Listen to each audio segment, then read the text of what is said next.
Cuán firme cimiento se ha dado a la fe. A través de la Biblia, un análisis de la Biblia libro por libro que le ayudará a crecer espiritualmente. Estos estudios fueron diseñados por el Dr. J. Vernon McGee. Acompáñenos en este fascinante recorrido a través de la Biblia. La palabra de Dios.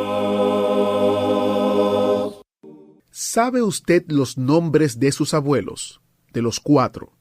Piense en ello por un momento. ¿Qué de sus bisabuelos? Los 8. ¿Cuánto de ellos usted puede nombrar? Bienvenido a través de la Biblia, el programa en el cual conocemos a Dios en su palabra. Soy su anfitrión, Heiel Ortiz. En el estudio de hoy estaremos en Números capítulo 1, versículos del 2 al 18. Vamos a considerar por qué tienen tanta importancia en la Biblia las genealogías. Tienen un valor inmediato y directo y vamos a considerar 3 razones relevantes para ello. Antes de empezar nuestro estudio de hoy, quiero compartir este comentario que alguien hizo en una de nuestras publicaciones en Instagram. Ella escribió: hermosos programas. Me recuerdan cuando recién conocí del Señor. Cada vez que los escucho, siento estar cerca del corazón de mi Padre amado. Su palabra es vida y siento calor de hogar. Dios les bendiga. Gracias por este mensaje y a la vez invitamos a nuestros oyentes que aún no nos siguen en las redes sociales o medios sociales que visiten Instagram, Facebook o Twitter y nos busquen como @a través de la Biblia. Así podremos tener una comunidad más amplia y poder compartir entre nosotros testimonios, opiniones, preguntas y demás. Así que no pierda tiempo y síganos hoy. Ahora vamos a dedicar este tiempo al Señor en oración. Padre Celestial, te damos gracias por tu palabra. Gracias por tu bendita y hermosa palabra. Mientras estudiamos hoy, te pedimos que tu palabra que oímos en el día de hoy la podamos entender y que sea significativa para nuestras vidas. Te pedimos que tú uses al Espíritu Santo y que uses al Maestro mientras estudiamos en este tiempo. Te pedimos, oh Señor, que tu palabra cobre vida ante nuestros ojos. En el nombre de Jesús oramos. Amén. Ahora iniciamos nuestro recorrido bíblico de hoy con las enseñanzas del Dr. McGee en la voz de nuestro hermano Samuel Montoya. Continuamos hoy estudiando el capítulo 1 del libro de Números, que comenzamos en nuestro programa anterior, y decíamos que Dios había hablado desde el tabernáculo. Hoy en día también hay un edificio especial en el mundo. Este edificio no es en realidad una construcción física, sino un grupo de personas.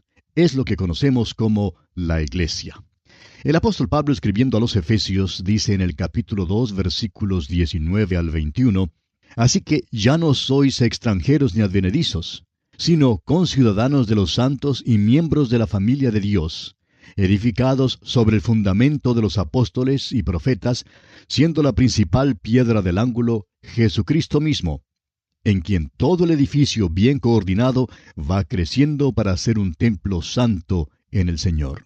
Dijimos también que esta iglesia incluía a las personas que son hechura suya, como lo declara Pablo en el versículo 10 del mismo capítulo 2 de esta carta a los Efesios, cuando dice, «Porque somos hechura suya, creados en Cristo Jesús para buenas obras, las cuales Dios preparó de antemano para que anduviésemos en ellas». Continuamos hoy nuestro estudio del capítulo 1 de Números, leyendo los versículos 2 y 3. «Tomad el censo de toda la congregación de los hijos de Israel por sus familias, por las casas de sus padres, con la cuenta de los nombres, todos los varones por sus cabezas.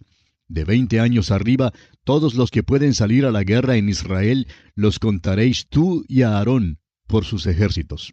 Los hijos de Israel deben ser contados y deben ser contados con el propósito de crear un ejército. Ahora, un ejército es para la guerra. Cuando estaban ellos en la tierra de Egipto, eran esclavos. Dios peleó por ellos. No les pidió que pelearan, pero ahora que han sido traídos de Egipto, que han salido de Egipto al desierto, ellos tienen que pelear contra sus enemigos. Amigo oyente, usted y yo somos creyentes y vivimos en este mundo y también tenemos enemigos. Y estos enemigos son reales. Y una vez más, permítanos referirnos a la epístola a los Efesios, donde el apóstol Pablo nos habla de la guerra de los creyentes en este mundo de hoy en día. Dice Pablo en el capítulo 6 de la carta a los Efesios, versículos 10 al 12, «Por lo demás, hermanos míos, fortaleceos en el Señor y en el poder de su fuerza. Vestíos de toda la armadura de Dios para que podáis estar firmes contra las acechanzas del diablo, porque no tenemos lucha contra sangre y carne, sino contra principados, contra potestades, contra los gobernadores de las tinieblas de este siglo, contra huestes espirituales de maldad en las regiones celestes». Dios nos ha salvado por su infinita y maravillosa gracia, amigo oyente. Pero usted y yo estamos en un mundo que es perverso y desordenado. Y así como los hijos de Israel en el desierto, estamos nosotros en el desierto de este mundo. El mundo está lleno de pecado y no tiene ningún interés en Dios. Pero Dios nos ha salvado por su maravillosa gracia. Ahora esto nos pone en guerra contra el enemigo. El apóstol Pablo escribió de este asunto en su segunda carta al joven predicador Timoteo en el capítulo 2, versículo 3, donde le dice, «Tú, pues, sufre penalidades como buen soldado de Jesucristo». Y también en su primera carta a Timoteo, capítulo 6, versículo 12, le dice, «Pelea la buena batalla de la fe, echa mano de la vida eterna, a la cual asimismo fuiste llamado». Esta era la primera vez que los israelitas oyeron de la guerra. En este libro encontraremos guerras, trompetas, batallas y gigantes y todo lo relacionado con la vida marcial. Y usted y yo, amigo oyente, todavía vivimos en este tipo de mundo, un mundo de lucha hoy en día. Francamente, nos parece algo divertido ese grupo de jóvenes que piensan saberlo todo, por el solo hecho de ser estudiantes de la universidad, pero que realmente tienen una visión bastante limitada. Especialmente hoy en día, cuando la especialización produce un horizonte muy limitado en sus estudios. Y nos preguntamos en cuanto a lo que realmente se enseña hoy en las universidades. Cuando usted y yo estudiábamos, amigo oyente, nos enseñaron algo en cuanto a este mundo y al universo. Pero parece que algunos de estos jóvenes creen que todo lo que es necesario es decir paz y que ya habrá paz. Hablan de amar y de no guerrear.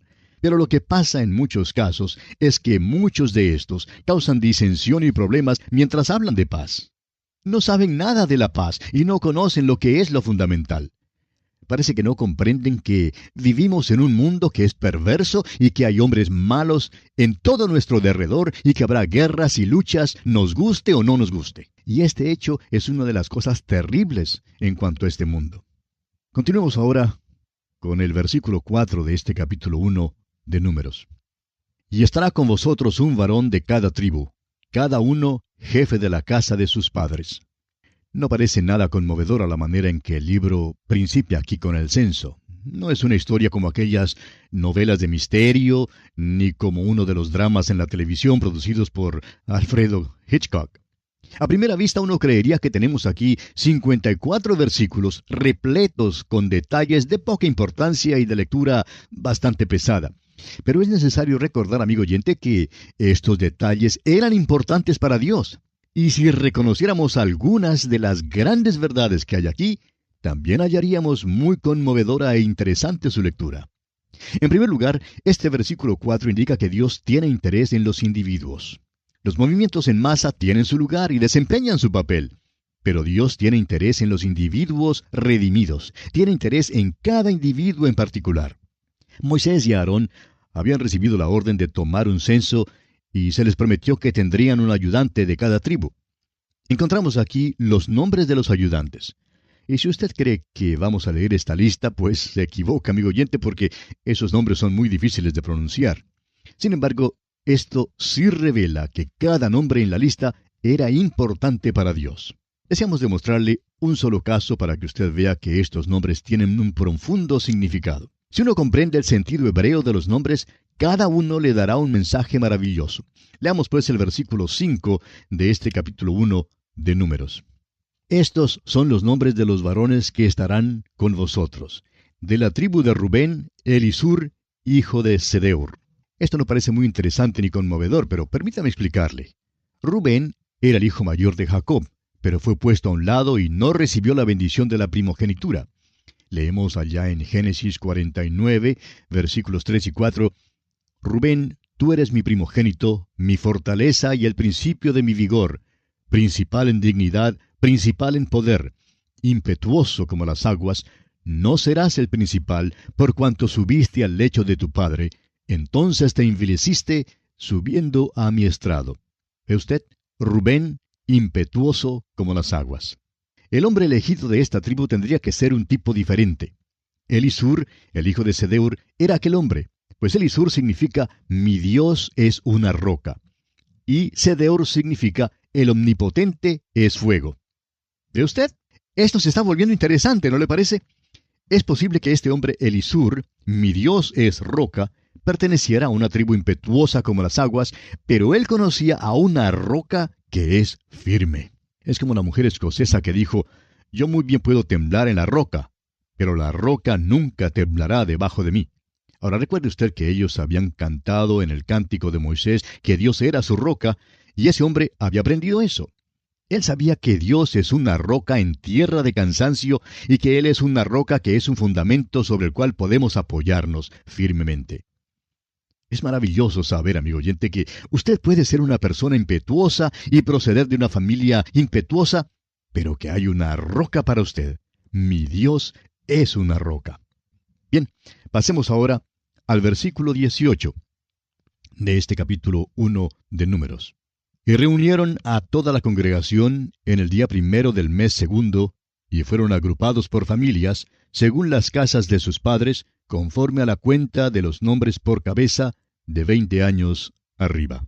Ahora, ¿por qué era tan importante establecer la genealogía de cada familia? ¿Por qué tienen tanta importancia en la Biblia las genealogías? Bueno, creemos que usted concordará con nosotros en que tienen un propósito triple. Tienen un valor inmediato y directo. En primer lugar, eran interesantes y beneficiosas a los interesados. Es bueno saber algo en cuanto a su linaje. Lo que ocurre es que desafortunadamente hay muchas personas que sienten gran orgullo en cuanto a sus antepasados, en cuanto a su linaje. Un joven que le gustaba mucho preguntar en cuanto al árbol genealógico de su familia, un día en una reunión familiar estaba contándoles a los demás acerca de la historia de su familia. Uno de los asistentes le preguntó, dígame, ¿ha hallado usted algún bandido o cuatrero en su familia? Claro está que este joven se sintió apenado y hasta insultado con esta pregunta. Pero así sucede, amigo oyente. Entre nuestros antepasados quizás encontremos algunos pícaros. Somos muchos los que tenemos pícaros en la familia, aunque claro está, solamente nos gusta hablar y acordarnos de los buenos muchachos y muchachas. Pues bien, una genealogía siempre es algo interesante y siempre tiene importancia, especialmente cuando aparece aquí en la Biblia. Ahora, en segundo lugar, la razón por la cual algunos nombres y genealogías se dan con tanto cuidado en la Biblia, mientras otros se omiten, es porque la genealogía que nos interesa es la que nos conduce hasta Jesucristo. Vimos en nuestro estudio del libro de Génesis cómo la línea rechazada se mencionaba primero, y luego era dejada y olvidada. Luego la línea genealógica que conducía al Señor Jesucristo se daba, y es la línea que se sigue por toda la Biblia. El Nuevo Testamento en realidad principia con una genealogía. Todo el Nuevo Testamento o bien se sostiene o se cae en la exactitud de esa genealogía. Esta genealogía estaba registrada y probablemente fue puesta de manifiesto en el templo de aquel entonces. Era algo que se podía verificar con toda facilidad. Es importante notar que la exactitud de la genealogía de Jesucristo nunca ha sido dudada por sus enemigos. No han encontrado ninguna falla en ella. Y en tercer lugar, las genealogías son importantes porque Dios prohibió el matrimonio entre parientes, o entre judíos y personas de otras razas.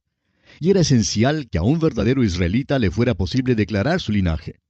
Ellos eran los beneficiarios del pacto hecho con Abraham.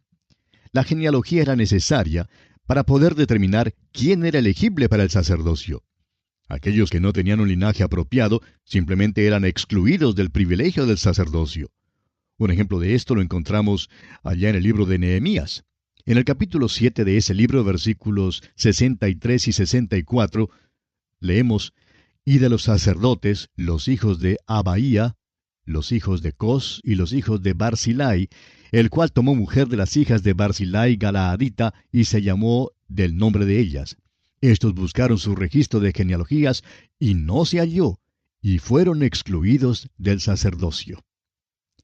Los levitas que no podían declarar su genealogía eran excluidos del sacerdocio. Ahora hay un mensaje en todo esto para nosotros hoy en día, amigo oyente. ¿Se puede usted imaginar de alguien preguntándole a un joven de aquel entonces, oye, ¿eres tú israelita? Y si contestaba, pues espero que sí, pero no puedo estar seguro sino hasta cuando me muera. ¿Qué cree usted que le sucedería? Pues le habrían rechazado. Ahora supóngase que otro joven pasara adelante y que le preguntaran, ¿y tú eres israelita? ¿Qué cree usted que le harían si contestara, pues trato de ser israelita, pero estoy ocupándome en ello y algún día espero llegar a serlo? ¿Habría sido eso aceptable? ¿Ve usted cuán importante era que declararan que eran en realidad israelitas?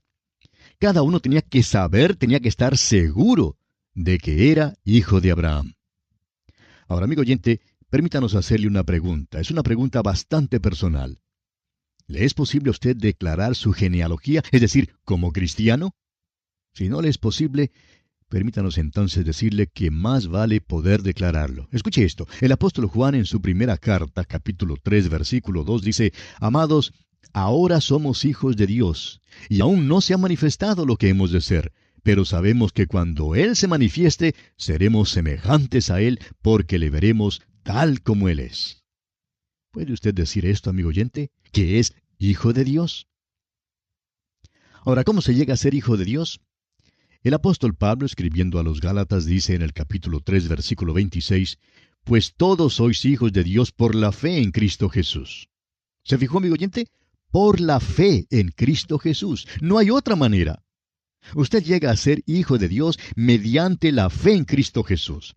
El Señor dice en Juan 1:12, mas a todos los que le recibieron, es decir, a los que recibieron al Señor Jesús, a los que creen en su nombre, les dio potestad de ser hechos hijos de Dios.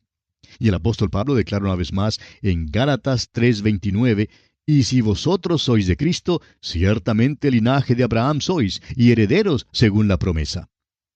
Y en su carta a los Romanos capítulo 8 versículos 14 al 17 dice, Porque todos los que son guiados por el Espíritu de Dios, estos son hijos de Dios. Pues no habéis recibido el espíritu de esclavitud para estar otra vez en temor, sino que habéis recibido el espíritu de adopción, por el cual clamamos, Abba, Padre. El Espíritu mismo da testimonio a nuestro espíritu de que somos hijos de Dios. Y si hijos, también herederos, herederos de Dios y coherederos con Cristo, si es que padecemos juntamente con Él, para que juntamente con Él seamos glorificados. Amigo oyente, a usted le es posible saberlo. Puede nacer de nuevo por la sangre de Cristo y así llegar a ser miembro de la familia de Dios. Él es el único camino. En esta jornada por el desierto hoy en día, amigo oyente, tiene que saber quién es. Tiene que saber que es hijo de Dios. Si no está seguro de ello, debe entonces asegurarse. Ahora, ¿cómo puede estar seguro? Pues simplemente fiándose de la palabra de Dios. Él dice que si usted pone su confianza en Cristo, Él será su Padre. Si usted ha confiado en Cristo, puede descansar en la palabra de Dios. Usted es su hijo. No es lo que pensamos ni lo que sentimos lo que hace que esto sea verdad. Es la palabra de Dios que lo verifica. Usted puede ver, pues, cuán importante era esto para el pueblo de Israel. Para poder estar en el ejército, para poder guerrear, para poder mantenerse, para poder hacer cualquier cosa, tenían que declarar su linaje. Hay muchos escudos colgados en las paredes de West Point, la Academia Militar Nacional de los Estados Unidos, pero hay un solo escudo allí que permanece en blanco. Es el escudo de Benedicto Arnold, quien traicionó a su país y por eso llegó a ser el hombre sin patria. Muchísimos cristianos son como ese hombre hoy en día. Profesan ser cristianos, pero no pueden escribir sus nombres en sus escudos. No pueden decir con toda certeza, soy hijo de Dios por la fe en Jesucristo. Cada uno, amigo oyente, tiene que saber, tiene que estar seguro que es hijo de Dios, que pertenece a la familia de Dios. Tememos que hoy en día hay muchísima amnesia espiritual, Y es tan importante que un cristiano sepa y recuerde que es hijo de Dios. El apóstol Juan en su primera carta, capítulo 5, versículos 12 y 13 dice, «El que tiene al Hijo, tiene la vida. El que no tiene al Hijo de Dios, no tiene la vida. Estas cosas os he escrito a vosotros que creéis en el nombre del Hijo de Dios, para que sepáis que tenéis vida eterna y para que creáis en el nombre del Hijo de Dios». Pablo podía decir, porque yo sé a quién he creído, y estoy seguro que es poderoso para guardar mi depósito para aquel día. Sí, amigo oyente, es de vital importancia que un cristiano esté completamente seguro y recuerde constantemente de que es hijo de Dios. Pero si usted, amigo oyente, no es un hijo de Dios, es decir, todavía no pertenece a la familia de los redimidos por la sangre de Jesús, usted puede llegar a formar parte de la familia de Dios ahora mismo, sometiéndose a Dios y entregando total e irrestrictamente su vida en las manos del Señor Jesús, para que Él le transforme completamente en una nueva criatura, controlada por el poder del Espíritu Santo. Esto es aceptar a Jesucristo como Salvador personal, cuando uno permite que Dios realice en uno mismo la obra de la redención, es decir, cuando ya dejamos de contemplar esta obra de redención en el plano general y permitimos que Dios la aplique al plano íntimo y personal de nuestra propia experiencia. Entonces nacemos de nuevo. Solo así podremos decir por experiencia propia que Jesucristo no solo es el Salvador del mundo, sino además que es mi Salvador personal. Si usted, amigo oyente, acude a Cristo Jesús en este mismo momento, podrá experimentar entonces este nuevo nacimiento que le permitirá ingresar a la familia de Dios. Le exhortamos, pues, a acudir al Señor Jesucristo en esta hora, para que así pueda usted decir con toda certeza, «Yo soy un hijo de Dios». Dios le ayude a hacerlo. Al finalizar nuestro estudio, el maestro Samuel Montoya nos exhortó a acudir al Señor Jesucristo en esta hora para que podamos decir con toda certeza, yo soy un hijo de Dios, y oramos para que Dios le ayude a hacerlo. Si usted tiene la pregunta de cómo conocer a Dios, en nuestro sitio web encontrará recursos disponibles que le ayudarán a entender esta pregunta y le ayudarán a responder esta pregunta adecuadamente. Visite atravesdelabiblia.org y haga clic en la foto que dice «Cómo conocer a Dios» y allí podrá descargar todos los recursos que están disponibles para usted. Estos recursos fueron creados o fueron compilados con el deseo de que usted pueda responder esa interesante pregunta de cómo conocer a Dios y a la vez también puede ayudar a otros. Si usted conoce a alguien que necesita responder esa pregunta, comparta con ellos estos recursos. Son de manera gratuita y están disponibles para usted donde usted se encuentre. Soy Jehiel Ortiz y para todos nosotros aquí en A Través de la Biblia estamos orando para que Dios le bendiga y le guarde hasta que nos encontremos de nuevo en su programa A Través de la Biblia.